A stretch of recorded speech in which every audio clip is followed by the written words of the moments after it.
Meteorologist Tim Cady is in the Weather Center now with our first forecast. So, Tim, what do we got coming up this week? Well, we had quite the day out there today, and as I'm sure if anybody saw as you were walking outside, people really were taking advantage of that as we draw towards the end of the school year. A ton of people out on the quad today just enjoying their last week of classes here before everybody goes home for the summer. And as you can see, we're still up into the mid to high 80s across the area right now. And it's going to remain fairly warm into tonight, but we do have some bad weather coming up ahead, unfortunately, so this is our last taste of summer for the next while. We do have a chance of a few storms popping up later on tonight. It's going to get down to about 65 degrees as we have a frontal passage coming through, and we are going to have some winds out of the south at 5 to 10 miles an hour. Now, these storms won't be very long-lasting, but they could catch people by surprise as they're possibly out there enjoying some intramurals or some sports, so be aware if any precipitation is coming, be ready to get to shelter if you can. Now for this week, we are going to have a chance of thunderstorms through Wednesday, and Wednesday is when the storms could be their most severe. We'll be following that here at SLU-TV, and we will be posting some updates on that through the week. The rain is going to taper off on Thursday, and we will have some cooler temperatures than what we've been seeing lately into the weekend. However, when the weekend comes, we do have that chance of thunderstorms returning on Saturday and a little bit possibly on Friday night. So unfortunately, we're not looking too good over the next few days. We really have a chance of storms just about every day over the next 5 to 6 days. So enjoy this nice weather while you still can tonight, because unfortunately it's not looking too good for the rest of the week. Back to you guys. Thanks, Tim. President Barack Obama announced today that he intends to increase the number of special operation military advisors in Syria by 250. The announcement comes alongside an increase of 200 military advisors in Iraq. U.S. military advisors are not expected to participate in combat, but will train Syrian and Iraqi combatants against militant groups such as ISIS. While ISIS has suffered defeats in the past few months, U.S. forces are having difficulty uniting Kurdish, Sunni, and Shiite paramilitary groups that exist throughout Syria and Iraq. Many paramilitary groups through the two countries have long-standing issues of ethnic turmoil. Coming up next, your SLU area news. Stay tuned.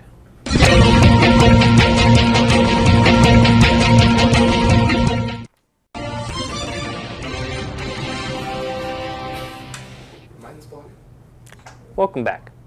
Billy Busch, one of the Busch family's sons, plans to present a plan to buy Grant's farm for $26,001, as well as surrounding farmland and family mansion for an additional $8 million. This bid exceeds the bid of his four other siblings by $1. Billy has also been trying to buy the farm since last November, when 4 of the 5 siblings planned to sell the farm to St. Louis Zoo. The 4 siblings balked at his offer, but Billy released a plan to buy and operate the farm for 10 years, just 2 days prior to the zoo's announcement that they would not buy the farm. Billy has invited his siblings to join them in the purchase, and should he succeed as co-owners. The issue regarding the split of the farm from the mansion is still in court and will be heard tomorrow at 9 a.m. in the probate division of St. Louis Circus Court. There will be free chair massages offered in Pius Library May 2nd through May 9th from 10 a.m. to 2 p.m. You can schedule an appointment using the link found in Newslink or this week's SGA update. More about the St. Louis Zoo. President Jeffrey Bonner recently presented a proposal to the nonprofit St. Louis Zoo Association board, which raises money for the zoo. The plan calls for redevelopment and expansion of their 100-year-old site in Forest Park at a cost of $500 million.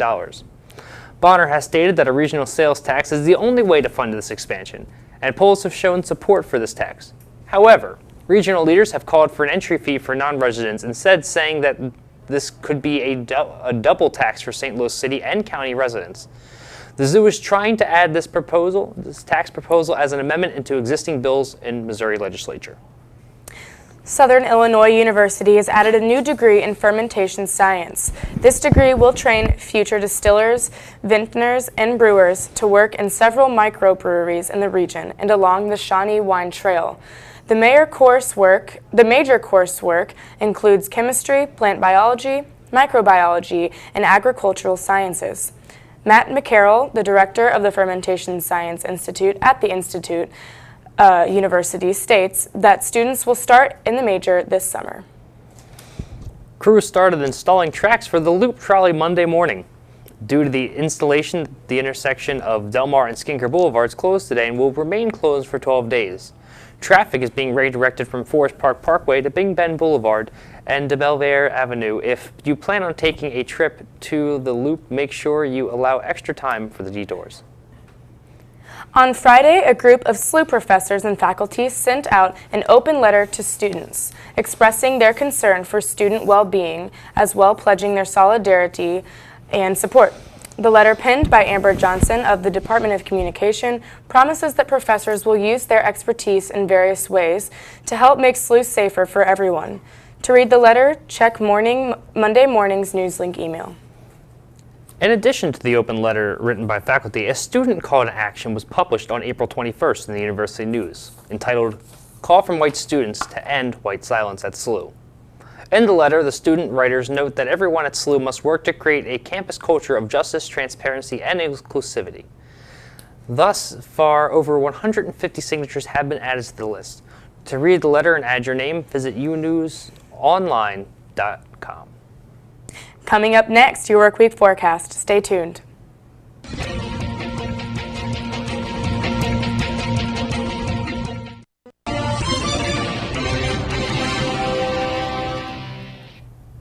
Welcome back. Meteorologist Tim Cady is here with us now for our extended forecast. Tim?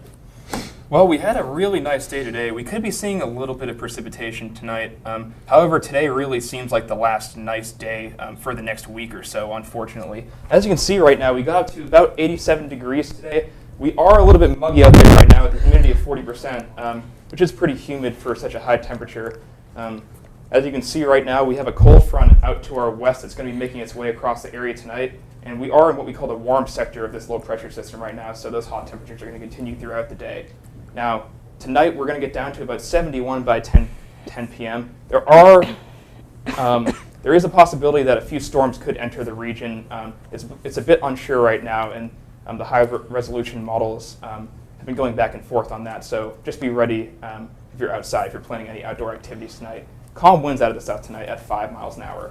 Now tomorrow is going to be a little bit cooler. We'll be up to 77 degrees by 4 p.m. And again, we'll be dealing with that chance of storms.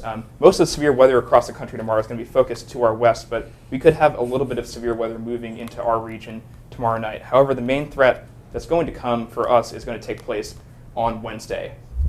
Now, this is a very dependent forecast right now. A lot of the severe weather chances are going to really depend on the heating that takes place throughout the day on Wednesday. We are going to get up to about 76, but if it does end up getting a little bit hotter than that, those potentials for severe storms are going to continue. Now, as you can see, this really does seem like the last nice day throughout the rest of the week. We have a chance of storms just about every day through Saturday. We even could see a little bit of precipitation on Friday night, and you can see that drop-off in temperatures is going to accompany this influx of precipitation into our region. So the last week of class is unfortunately really not looking too good right now. Hopefully everybody has enough room inside to study, because it really doesn't look like a lot of outdoor studying is going to be taking place. Back to you guys. Thanks, Tim. Up next, a look into the world of sports and entertainment. Stay tuned.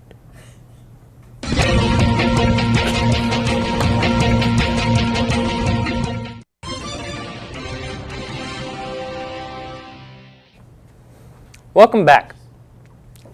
In this weekend's top 5 box office films, The Jungle Book came in at #1 slot for the second week in a row, grossing an estimated $213,247 million, whatever, dollars in total. The remaining top 5 slots were occupied by The Huntsman, Winter's War, Barbershop, The Next Cut, Zootopia, and closing with The Boss at #5.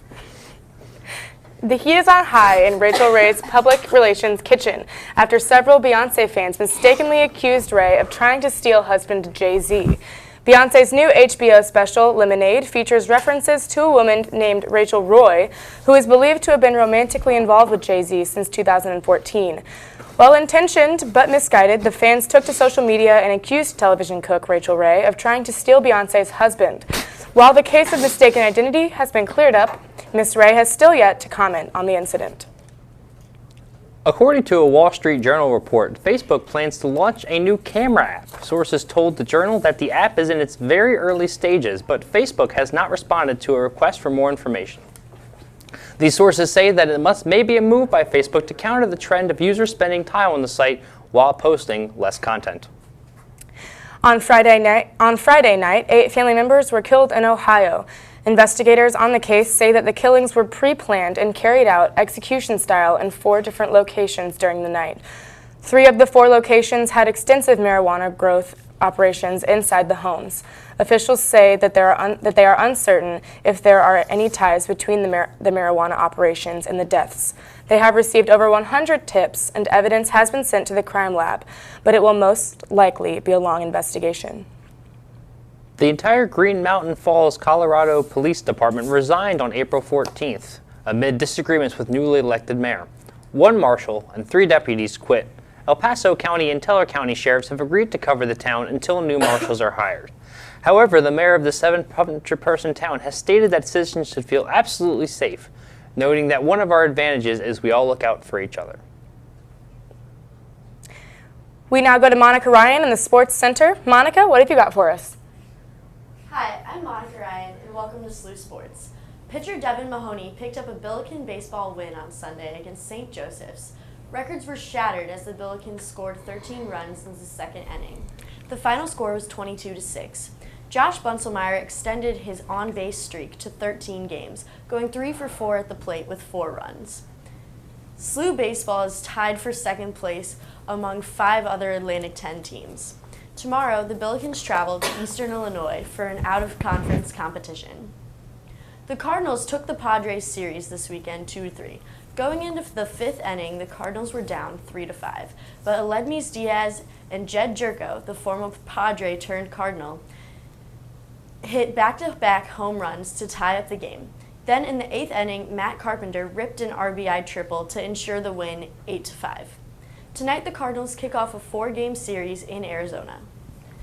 Also tonight, the St. Louis Blues will play the Chicago Blackhawks in Game 7 at the Scott Trade Center. The Blues are trying to avoid a familiar first-round flop, while the Blackhawks carry momentum into tonight's game. Game 6 saw the Blackhawks score 5 unanswered goals, winning 6-3. While St. Louis has scored more than Chicago in periods 1 and 3, Chicago has outscored the Blues 10-3 in the second. Blues goaltender Brian Elliott made numerous saves in the first 4 games, but his save percentage has dropped to .871 in games 5 and 6. The Blues are ready to face the Blackhawks, according to forward Paul Stastny. He stated, "It's going to change eventually, so why not do it today?" Back to you in the studio. Well, Tim, I know that you said that we are getting some kind of nasty weather after this great weather that we're having. I'm speaking for myself, but I'm actually a little bit excited for the rain. It's pretty humid out there right now. Yeah, I guess that's one good thing that could result from this, but unfortunately it's going to be a week of classes at the end of the semester filled with storms and pop-up showers.